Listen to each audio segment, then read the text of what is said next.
Hey there, drone fans. In today's video, I'd like to talk a little bit about the DJI Neo drone. Now, I know this isn't the latest release from DJI. They've since released the Mini 5 Pro, the Mavic 4 Pro, the Avata 360, and even the Neo 2, but I feel like the original DJI Neo kind of gets lost in that conversation because a lot of people focus on the brand new drones that are being released, and they forget about the last generation technology, which is pretty incredible. And the original Neo was really a groundbreaking drone from DJI for so many reasons.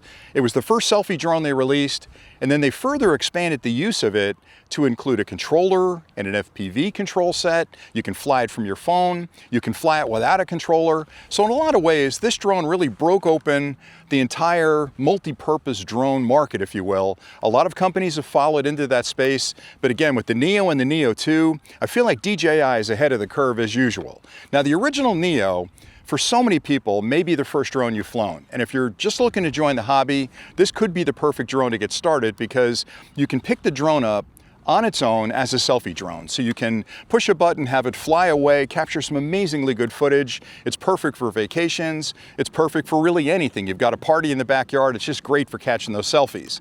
And then if you want to fly it like a regular drone, you can use your phone and you'll spin up the application. You'll get virtual joysticks where you can fly it like a regular drone. If you really want a controller, you can pick up a dedicated controller, link it up to the drone, and fly it like a regular drone. You can even add the FPV kit and fly this guy like an FPV. So I've said before that it's really the first drone that's like a Swiss Army knife that gives you all of those experiences at a cost that most people are fine with. So it's budget friendly, it's versatile, it's incredibly flexible. And for me, it was the drone that when I first got it, I can remember back the day the thing showed up. I got it really early. I got a chance to test it before it was released. And I looked at it when it came out of the box and I thought, this is a tiny little toy drone. DJI, what are you doing? Until I put it up in the air. And I was up on the Upper Peninsula in Michigan right at the end of summer. All the wind was kicking up. And I was flying this along that coast. And I can't tell you how much fun I had with it up there. And I've been flying it ever since. Now, I do have the Neo 2. I fly that an awful lot as well. But this is my go-to drone on vacation. I take it with me every time we leave the house. Anytime I want to capture a selfie, I put it up in the air and I can capture some great footage. So what I want to show you today are the 4 modes you can use the drone in. The selfie mode, using your phone, using a standard controller, I'll use the RC2, and using the FPV kit, because whatever you want to do with a drone, you can do with the original Neo. And again, at a price that's really hard to beat when you look at the cost of this drone with the incredible amount of technology that DJI's packed into this tiny little candy bar shaped drone right here. It's just pretty incredible. So if you stay tuned next, I'll walk you through the 4 different ways you can fly the drone, give you some flight examples, and then I'll come back with a few final thoughts. Okay, in this first example, I'm going to show you selfie mode, which is a great way to fly the drone. All you need is the drone and a fully charged battery. You don't need a controller, you don't need your phone, because the drone has intelligence built in where you can push a button and have it fly a predetermined flight pattern, all the while recording you. And you have a couple of choices on the top of the drone, and you can select through those by tapping this button. So I'll walk through the different modes. Circle. Circle. Rocket. Rocket. Spotlight. Direction track. Follow. Droney. Circle. Let's go with circle mode. Now what that's going to do is take off from my hand, fly out a bit, and I've set that in the application how far I want it to fly away, and then it'll circle me while keeping me in the center of the frame. So let's try that one. 2 meters. Circle. 3, 2, 1. Okay, so it took off. Now it's going to back up. It's keeping me in focus, and now it's going to circle me. There we go. Just like that. And I'm not even looking at it. It's just working its magic. So imagine being on vacation and having this drone circle you. Now, I probably should stand still so it doesn't chase me. But there you go. It's capturing some incredibly good footage. And when it's done with its circle, when it's finished its pattern, it's going to stop, and then it's going to come back in at me, wait for me to put my hand out, and it's going to land right in my hand. Now, again, for me being on vacation, I like Droney. Rock. Spot. Direction. Follow. Droney. Droney. This one's going to take it up and away from me and record me and all the area behind me. Circle. When you're on vacation, Follow. Droney is really the perfect one 4 meters. because it's going to, again, capture all of the landscape behind me. So if you've got a beautiful waterfall behind you, this is a great one to use. All right, so let me stand still. Now it's recording the whole time as it's flying away from me and heading up. which, normally I'd need a controller in my hands, which would completely destroy the shot. Okay, it's hit its apex, now it's gonna come back down, and the same thing, it's gonna land in your hand. I just love this little guy. Okay, it's ready for my hand. There's the hand. It comes down and shuts off its prop. So for me, the selfie mode is hands down the most fun because all I need is this in my car. No matter where I go, I can put it up in the air and capture some incredibly cool footage. Now, if you stay tuned next, I'll show you how to fly it with the controller, which kind of turns it into a regular drone. Okay, in this example, I'm gonna use the remote controller and I'm using an RC2 that I've already connected to the drone over OcuSync. Now, one advantage of using a controller like this or using the goggles, the N3 goggles with the motion controller, is that both of them connect to the drone over that OcuSync connection, which provides a lot more distance and a much stronger signal than using your phone. When you're in selfie mode, you're kind of limited to keep the drone close to you, but if you want to fly it far away, you've got to have a controller or, again, the N3 goggles with the motion controller. But I've connected it up, so let me start the recording real quick. I'll spin up the props, just like I'm flying a regular drone, because it is a regular drone, and I'll take off. There we go. Home point updated. Home point's been updated. I got a return to home function on it. I can elevate. I can do everything I do with a regular drone. So for me, this is just absolutely cool. Not as quick, maybe not as good in the wind, but if you're looking to get into the hobby and you want to figure out how to fly, well, you can't make a mistake with this one. It's just unbelievably cool. So it's a great way in your backyard or at the park like I am right now to sort of take the drone out, fly it with a controller, record some incredible footage. Let's see, let me wave at it here. Hey guy, how you doing there? Pretty cool. Now I'll bring it back and land it right on the mat. And again, it's got a home point return, which means it knows where it took off and it's smart enough to come back and pretty much land right where it took off. It's gonna get close, it's not gonna be perfect.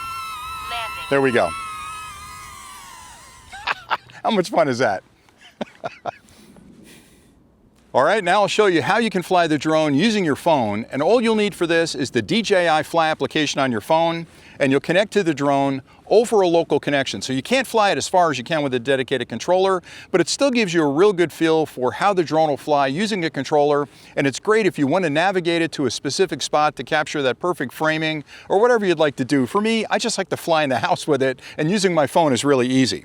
So when you first spin up the application, it'll connect to the drone, and you'll be presented with this main screen. You'll want to make sure you have it on manual control, and that way you'll get joysticks once you launch it. And all you have to do to take off is hit the start button and hold it down, props spin up, and it takes off. And it's up off the ground a little bit. Now, you've got two virtual joysticks on the screen, and there's a little bracket in the lower corner right there. If you tap that, it'll actually expand the screen into horizontal, and you can see, I'm sure you're seeing it on the screen recording, but there are two virtual joysticks there that I can use like regular joysticks. So let me start the recording. Hey, how you doing there? Come on over to me. Now I'm backing up, now I'm going forward. So it's a whole lot of fun to fly this with these virtual joysticks. Takes a little getting used to because they're a little slower than a standard joystick, but man, oh man, that's pretty cool. All right, let me get her back to the mat. The only challenge with the virtual joysticks, they're a little slower to respond, but it's a great way for you to get experience, to get a feel for how joysticks work and how the drone interacts with the application. I just think it's a great way to get some practice in. And again, trust me, on those rainy days, this thing's flying all over my house because I just love flying. All right, so let me try and land it here. Let me show you, you can actually land it in your hand as well. So it's smart enough to know that you took off and it's still got the sensors active underneath. So all you need to do is walk up to it, put your hand underneath it, and it'll land in your hand and the props turn off. Now you can take off from your hand as well, which is a lot of folks like to do it that way.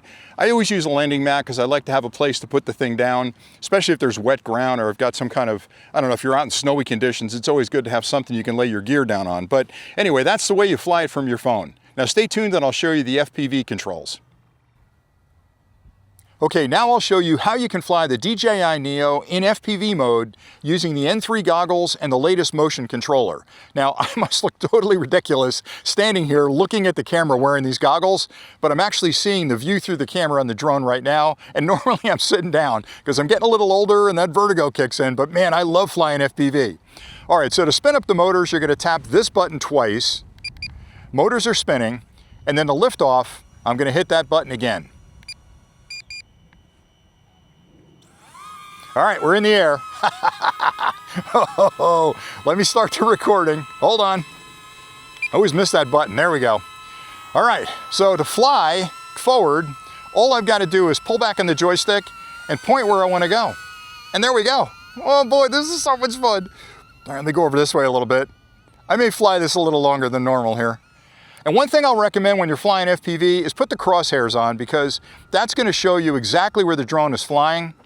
So if you're trying to get through a tight spot, you want to make sure that you that you've got enough clearance, and knowing where that center point is really gives you a good indication of, I know I'm spinning, I don't need to spin to actually turn, but somehow my brain is not wired as good as I'd like to FPV flying. I'm getting better though, I'm getting better. There are guys out there that are probably chuckling right now watching me fly this thing.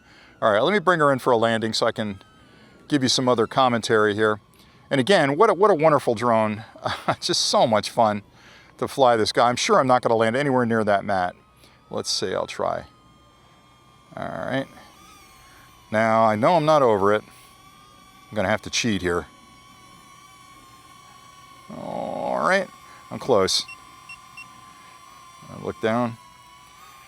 Bring it down, Rick, you're not even close. What are you doing? All right, I'm just gonna cheat and take a look. I'm pretty close. I'll edit all this out later. Okay, and then to land it, we're gonna hit this brake button. That's gonna force the landing. Now I'm pretty close there. I try and sneak over a little to the left. There we go. And back a little bit.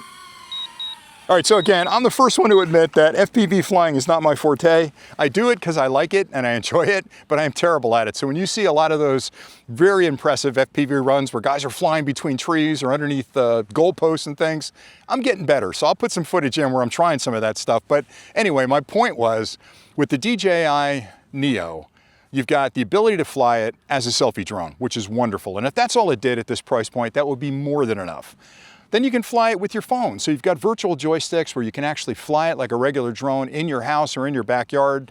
And that's a lot of fun too. And the kids can fly it that way. It gives them a good experience on how to fly a drone. Or you can fly it with a dedicated controller. And the minute you add a dedicated controller or the N3 goggles with the motion controller, you're now using OcuSync to make the connection to the drone, which means you can fly a lot further. So it gives you a lot more flexibility. And that dedicated controller is the same one you'll use for other drones from DJI. So if you find out that you love flying with this Neo, you can always upgrade to a Mini 4 Pro, Mini 5 Pro, or even some of the Mavic series and really get that full experience where you can fly a couple thousand feet away and capture some really good footage. But for me, I just love the fact that any given day I can take it out, fly it as a selfie drone, fly it as an FPV, fly it as a regular drone. And at this price point, for this level of technology, I've said it before and I'll say it again, I don't know how DJI does it. So that's all I really had for today. I hope you guys found value in the clip. As always, thanks an awful lot for watching. And until next time, happy flying.